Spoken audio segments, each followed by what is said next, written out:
El 1 de febrero de 1993 entró en funcionamiento el Sistema de Integración Centroamericana, el SICA. Tenía 6 países miembros: Costa Rica, El Salvador, Guatemala, Honduras, Nicaragua y Panamá. Luego, en el 2000, se sumó Belice y en el 2013 República Dominicana. Para hacer un balance de este espacio de integración regional, en la edición 55 de Caribe Nuestro conversamos con Daniel Matul, coordinador del área de gestión pública del Instituto Centroamericano de Administración Pública. A continuación escucharás la entrevista completa que se divulgó el 4 de febrero de 2015.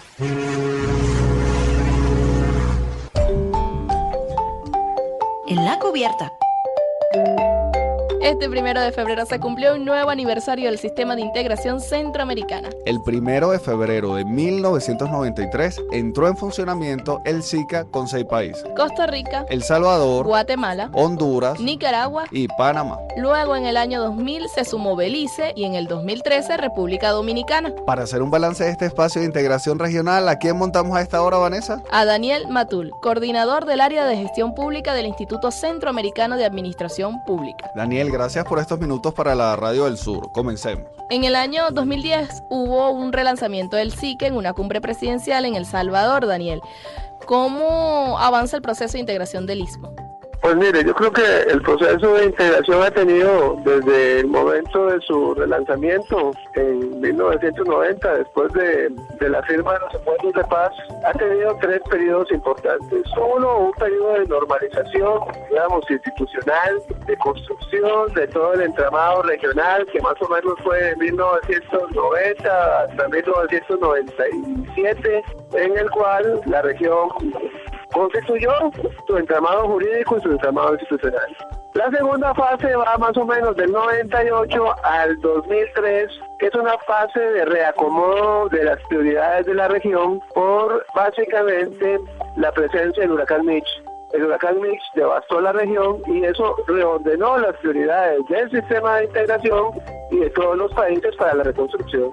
Es más o menos hasta el 2003, 2004, en que la región vuelve nuevamente a recuperarse de la debacle que le había causado el huracán, y hay un periodo de reafirmación de la agenda regional del 2004 al 2010, más o menos, con los siguientes temas. Hay una prioridad al tema de la prevención de desastres, hay una prioridad al tema de seguridad y hay, digamos, una preocupación enorme por la agenda social centroamericana.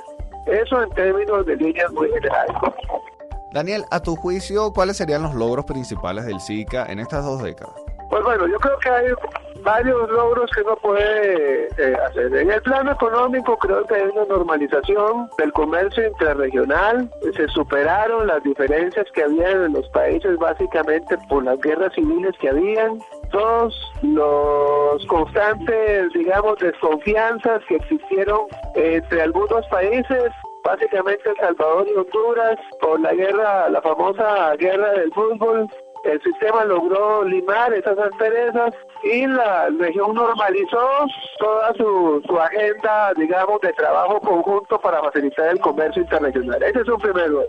Un segundo logro tiene que ver con la agenda ambiental. La región desde 1990 hasta ahora logró normalizar y ponerse al día con la agenda ambiental internacional. El tercer logro tiene que ver con la resolución pacífica de conflictos. Anteriormente los estados ante un conflicto recurrían inmediatamente a la fuerza. Hoy el sistema de integración ofrece un mecanismo de diálogo de resolución alterna de conflictos. Los estados, antes de desenfundar una amenaza, recorren al diálogo para la solución de sus controversias. Y creo que en la agenda, sobre todo energética regional, lo que se refiere en estricto sentido al mercado eléctrico regional, uno podría decir que lo que más rápido viaja en la región hoy es la luz, ¿verdad? El sistema de interconexión eléctrico regional está funcionando muy bien. Justo lo mencionaba Daniel, el aspecto económico. Nos interesa profundizar en ese punto y en el de la movilidad humana. Vayamos primero con el económico. Daniel, en 1960 se firmó el Tratado de Managua, que dio origen al Mercado Común Centroamericano. En 1993 se firmó el Protocolo de Guatemala, que debía apuntar a la creación de la Unión Económica Centroamericana. Ahora, ¿cómo avanza el proceso de integración económica en la región? Pues yo creo que el proceso tiene, digamos, altos y bajos. La teoría dice que la integración tiene 4 fases importantes, ¿verdad? Una parte donde se firman acuerdos de libre comercio entre los países, ¿verdad? Una zona de libre comercio. Esa zona de libre comercio debería en una segunda fase evolucionar a una unión aduanera, y ya una vez consolidada esa segunda fase, los países evolucionan a un mercado común y la etapa final es la unión monetaria. Pues bueno, la región centroamericana lo que podría decir hoy es que tiene una zona de libre comercio imperfecta, una unión aduanera casi perfecta, porque lo que tenemos por, digamos, no grabado arancelariamente de forma regional son como 3 o 4 productos que no están dentro de esa, digamos, movilidad de productos y de bienes que circulan en la región. Entonces tenemos una zona de libre comercio imperfecta, una unión aduanera casi perfecta, un mercado común que no es tan común, porque usted tiene los 4 países de, digamos, Nicaragua, Honduras, El Salvador y Guatemala con una forma de trabajar, y Costa Rica y Panamá con otra. No es un mercado común en su estricto sentido, tiene divisiones, básicamente por las dudas que tiene Costa Rica y Panamá de avanzar más fuerte en ese sentido. Y por lo tanto la unión monetaria es una idea que no se ha logrado consolidar. Entonces tenemos zona de libre comercio imperfecta, unión aduanera casi perfecta, un mercado común que no es tan común, que digamos que no es tan comunitario el mercado, y un ideal de alcanzar en algún momento la unión monetaria. Sobre el tema de la movilidad, Costa Rica, un poco lo mencionas en tu respuesta, pareciera ser también como la nota discordante. Centroamérica es una zona con gran movilidad humana. Jorge y Daniel, hemos leído que otros gobiernos del Istmo se han quejado de las limitaciones costarricenses a la entrada de ciudadanos centroamericanos. Entonces, bueno, le consultamos a Daniel lo siguiente. Daniel, ¿cómo se encuentra el proceso de integración regional en el área de la movilidad humana? Pues mire, yo creo que barreras siempre van a haber por un, digamos, factor que determina mucho el quehacer de Centroamérica, que es la seguridad.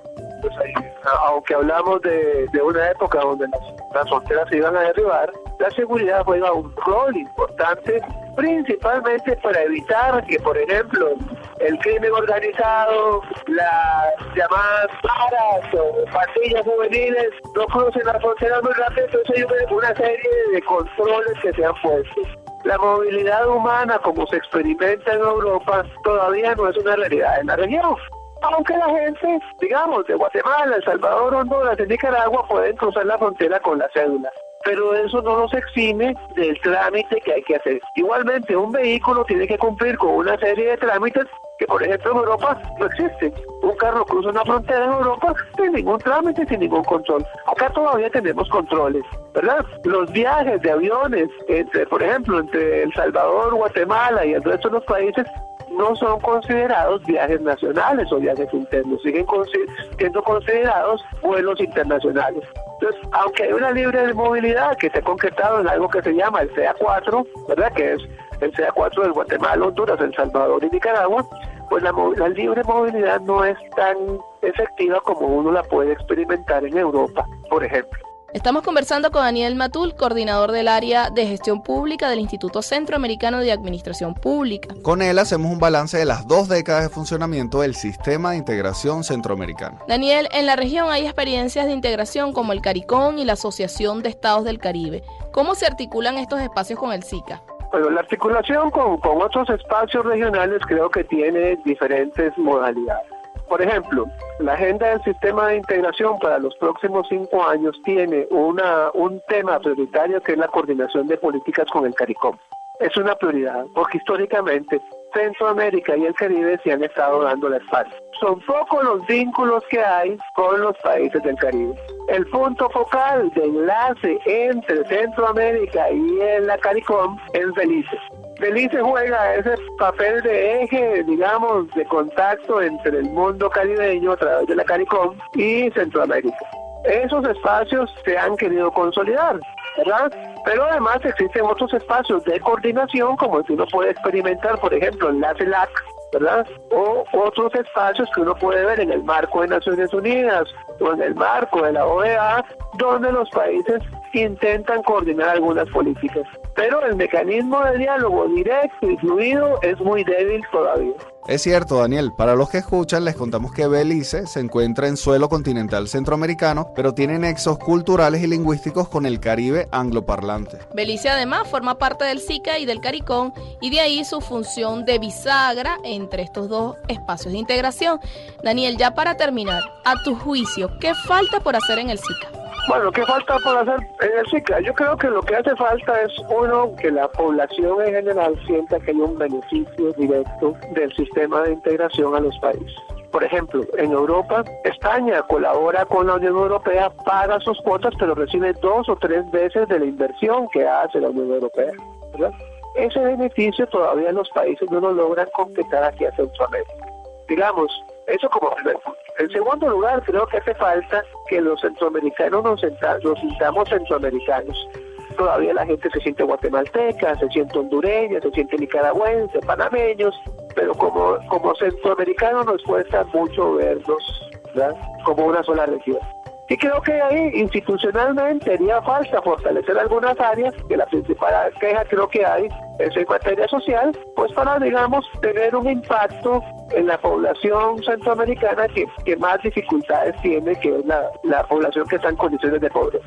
Yo creo que si uno logra tener avance en esos 4 puntos que le acabo de señalar, pues el sistema de integración centroamericana tendría una legitimidad mayor, con mayor fuerza, con mayor potencia. Daniel, gracias por estos minutos para Caribe Nuestro. Hemos aprendido mucho y ha sido una conversa muy pedagógica. Te agradecemos estos minutos que nos regalaste para la Radio del Sur. Hablábamos con Daniel Matul, coordinador del área de gestión pública del Instituto Centroamericano de Administración Pública. Con él hacíamos un balance de las 2 décadas de funcionamiento del Sistema de Integración Centroamericano. ¡Cierra la vista!